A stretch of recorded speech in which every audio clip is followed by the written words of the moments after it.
Welcome to silence files. ఈరోజు మనం open చేయబోయే ఫైల్ ఒక 12 సంవత్సరాల చిన్నారికి సంబంధించిన ఫైల్. సో ఇన్సిడెంట్ మీద డీటెయిలింగ్గా మాట్లాడుకోవడానికి ముందు ఒక్కసారి జస్ట్ కొంచెం ఈ వీడియో ఫుటేజ్ చూస్తే మీకు ఒక క్లారిటీ అనేది వస్తుంది నేను మాట్లాడే దాని భయం మీద. ఓకే, స్కిప్ చేయకుండా ఈ వీడియోని ఎన్ని వరకు చూడండి. ఇంతవరకు మన సైలెన్స్ ఫైల్స్ని సబ్స్క్రైబ్ చేయకుండా ఉంటే প্লিজ সাবস্ক্রাইব, అలాగే ఒక్కసారి ఈ వీడియో ফুটেজ అనేది చూడండి. মায়ের কোলে ঘুমানোর বয়স, কেন সে হলো খবরের শিরোনাম। এই সমাজ যদি জেগে না ওঠে তবে কার কাছে চাইবো অবলম্বন?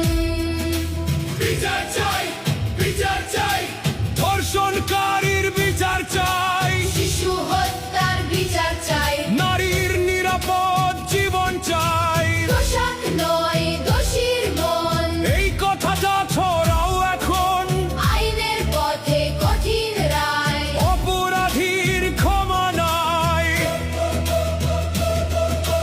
প্রতিটা বাবা আজ ভয় পায়, প্রতিটা মা দরজায় চায়। বোনের পথে ছায়া পড়ে, ভাইয়ের বুকটা আগুনে জ্বলে। এই দেশটা হোক। చూశారు కదా. సో ఒక చిన్నారిని, అంటే ఒక 12 సంవత్సరాల చిన్నారిని ఒక బురద గుంతలో నుంచి బాడీ బయటికి తీస్తున్నారు. ఎంత దారుణమైన పరిస్థితులకి మన దేశం మారిపోతుందంటే కళ్ళ ముందు జరుగుతున్న ఘటనలు ఎన్నో ఉన్నాయి. మనకు తెలిసినవి, తెలియనివి ఎన్ని జరుగుతున్నాయి. ఎక్కడెక్కడ ఎంతమంది ఏవేవి చేస్తున్నారు, ఎన్ని దారుణాలకు పాల్పడుతున్నారు. దారుణమైన పరిస్థితిలో ఉన్నాం. మనం చాలా జాగ్రత్తగా ఉండాలి. మనం చేసేసి మళ్ళీ ఆ తప్పుని వేరే వాళ్ళ మీదకి నెట్టేయడం కాదు. అండ్ ఇక్కడ జరిగింది అదే. సో డీటెయిల్గా మాట్లాడతాను. వీడియోని స్కిప్ చేయకుండా ఎండింగ్ వరకు చూడడానికి మ్యాక్సిమం ట్రై చేయండి. ఫస్ట్ ఆఫ్ ఆల్, ఇది ఏదో అదర్ కంట్రీలో జరిగింది కాదు, మన ఇండియాలోనే. అండ్ అంటే హిందీ మాట్లాడతారు కదా, అది లైక్ గుజరాత్ అండ్ ఒరిస్సా, ఇలా ఒరిస్సా కాదు, మహారాష్ట్ర, యూపీ, ఇలాంటి ప్రదేశాల్లో జరిగిన ఇన్సిడెంట్ ఇది. ఆ వ్యక్తికి 35 నుంచి 40 సంవత్సరాలు ఉంటాయి. ఈ పాపకి, ఈ చిన్నారి తల్లికి 12 సంవత్సరాలు. లైంగికంగా వేధించి ఆ అమ్మాయి పైన దాడి చేసి అమ్మాయి చంపేసి తీసుకుని వెళ్ళి ఆ చెరువులో, ఆ నదిలో పడేశారు. అంటే రోజు రోజుకి ఎన్ని దారుణాలు చూస్తున్నామంటే అందులో ఇది ఒకటిగానే అనిపిస్తుంది. సో ఇలాంటి దారుణాలని ఆపాలి అంటే కొన్ని కండిషన్స్ ఉన్నాయి, అవి కూడా మాట్లాడదాం వీడియోలో. ఖమ్మం జిల్లాలో తన రాసలీలకి, తన పడక సుఖాలకి ప్రియుడితో అడ్డొస్తున్నారు అని చెప్పేసి తమ సొంత పిల్లల్ని, మరి ఆ తల్లి కన్నదో లేదో నాకు తెలియదు కానీ తమ సొంత పిల్లల్ని ఎలకల మందు పెట్టి, అంటే విషమిచ్చి చంపింది. ఖమ్మం జిల్లాలోనే, ఎక్కడో కాదు. ఎందుకు ఇంత దారుణాలకు పాల్పడుతున్నారో అర్థం కావట్లేదు. అండ్ కడపలో మనసు రోజులో తెలియదు, ఆ బేబీకి చెత్త కుండీలో వదిలేసి వెళ్ళిపోయింది తల్లి. అంటే ఎక్కడి నుంచి ఎక్కడికి, ఎలాంటి పరిస్థితులకి, ఎలాంటి దుస్థితులకి వెళ్ళిపోతున్నాం, మన సొసైటీ ఎలాంటి పరిస్థితిలో ఉంది ఒకసారి ఆలోచించండి. మీకు ఎందుకు ఇంత కండకావరం, ఎందుకు ఇంత కొవ్వు? కింద కామెంట్స్ చూస్తే తల్లి దగ్గర రక్షణ లేని పిల్లలకి ఇంకా రక్షణ ఎక్కడ దొరుకుతుంది అనే కామెంట్ చదివిన తర్వాత నాకు కళ్ళల్లో నీళ్ళు తిరిగాయి.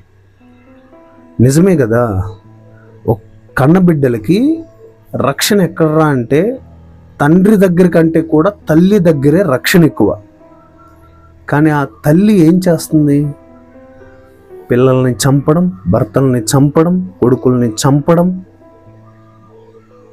పుట్టిన పిల్లల్ని చెత్తకుండీలో వదిలేయడం. చాలా దారుణాలు చూస్తున్నామండి ప్రజెంట్ సొసైటీలో. సో ఇప్పుడు మనం మేజర్ టాపిక్కి వెళ్దాం. ఎందుకంటే ఇవన్నీ చెప్పకపోతే మీకు అసలు ప్రజెంట్ చాలామందికి తెలియదు ఏం జరుగుతుంది ఈ సోషల్ మీడియాలో, ఈ సొసైటీలో ఏం జరుగుతుందని చాలామందికి తెలియదు. సో అది తెలియడానికే మీకు ఇవన్నీ చెప్తున్నాను. నేను చూస్తున్నాను, రోజు సోషల్ మీడియాలో రోజు చూస్తున్నాను. సో ఇప్పుడు ఆ పాప పైన లైంగిక దాడి చేసి ఆమెను చంపేసి ఆ బురద కాలువలో పడేసి వెళ్ళిపోయాడు. 2 days తర్వాత పాప కనిపించకపోతే పోలీస్ కంప్లైంట్ చేశారు. దాని తర్వాత వీళ్ళే సొంతంగా పాపను వెతకడం మొదలుపెట్టారు. అనుమానాస్పదంగా ఉన్న వాళ్ళందరినీ ఎంక్వైరీ చేశారు.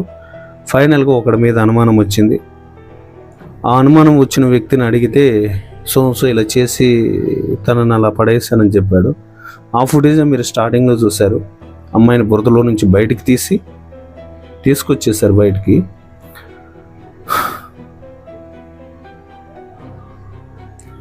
ఇలాంటి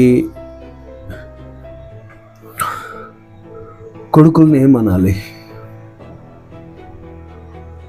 అసలు మనుషులేనారా మీరు?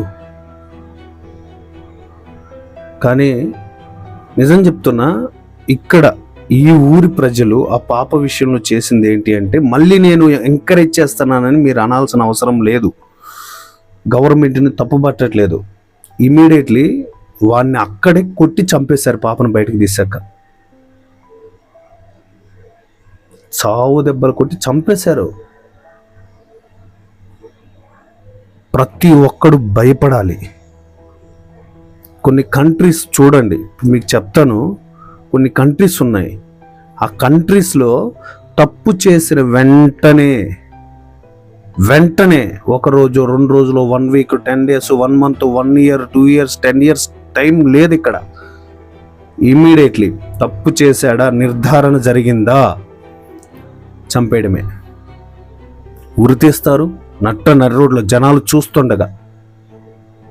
చూస్తుండగా నట్ట నరి రోడ్లో తల నరికేస్తారు.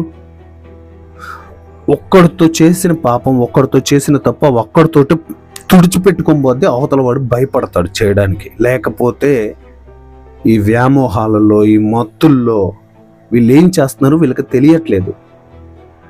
కొన్ని కంట్రీస్ ఉన్నాయి, ఇప్పటికి కూడా ఉన్నాయి అమల్లో. 4 వ్యక్తుల్ని, ఒక అమ్మాయిని రేప్ చేసి చంపేశారని చెప్పేసి ఆ 4 వ్యక్తుల్ని నడి రోడ్డు మీద ఉరి తీశారు. అక్కడ గవర్నమెంట్ అంత స్ట్రాంగ్గా ఉంది. ఇక్కడ ఏముంది? మన ఇండియాకి స్వతంత్రం కాదు, జనాలకు స్వతంత్రం వచ్చేసింది. ఇప్పుడు ఇష్టం వచ్చినంత వరకు పాల్పడుతున్నారు. ఇష్టం వచ్చింది చేసేసుకుంటూ వెళ్ళిపోతున్నారు. ఎవడిచ్చాడరా మీకు ఆ ఫ్రీడము? రావాలి. అలాంటి రూల్స్ మన ఇండియాకు కూడా రావాలి. వస్తే చాలా బాగుపడుతుంది ఇండియా, చాలా బాగుపడుతుంది. తప్పుడు దృష్టితో చూసే దగ్గర నుంచి తప్పులు చేసే కాడికి వెళ్ళిపోయారు. 35 సంవత్సరాలు ఉన్న ఒక లేడీ 20-25 సంవత్సరాలు ఉన్న ఒక అబ్బాయిని ఉంచుకొని సొంత భర్తని ప్లానింగ్ ప్రకారం, పథకం ప్రకారం చంపేసింది. ఎలాంటి సొసైటీలో బతుకుతున్నామండి మనం? వాడు మనిషా లేకపోతే ఇంకేమన్నా? పాప వయసు ఎంత? 12 సంవత్సరాలు. వాడి వయసు ఎంత? 35 నుంచి 40 సంవత్సరాలు, లేదా 42, 43, 45 కూడా ఉండొచ్చు వాడికి. ఏమైంది? అరే ఈ మనుషులారా మీరు? కుక్కలు బతుకుతున్నాయి, మీరు బతుకుతున్నారు. మీ బతుకు చెత్త నా కొడుకులు. మాట్లాడాలంటే చాలా దారుణమైన బూతులు వస్తున్నాయి. కంట్రోల్ చేసుకొని మాట్లాడాల్సి వస్తుంది. ఈ వీడియోని 10 మందికి షేర్ చేయండి. ఉపయోగకరమైన వీడియోస్ షేర్ చేయడానికి ఎవరు ముందుకు రారు. అడ్డమైన వీడియోస్, ఎంటర్టైన్మెంట్ వీడియోస్ ఇష్టం వచ్చినట్టు షేర్ చేస్తారు. 10 మందికి షేర్ చేయండి వీడియోని. అవతల వాళ్ళు తెలుసుకుంటారు, సొసైటీలో ఏం జరుగుతుందో తెలుస్తుంది వాళ్ళకు కూడా. సో ఇది అండి ఈ 12 ఏళ్ల చిన్నారి హత్య ప్రయత్నంలో తన ప్రాణాన్ని కోల్పోయిన యథార్థ గాథ ఫైల్.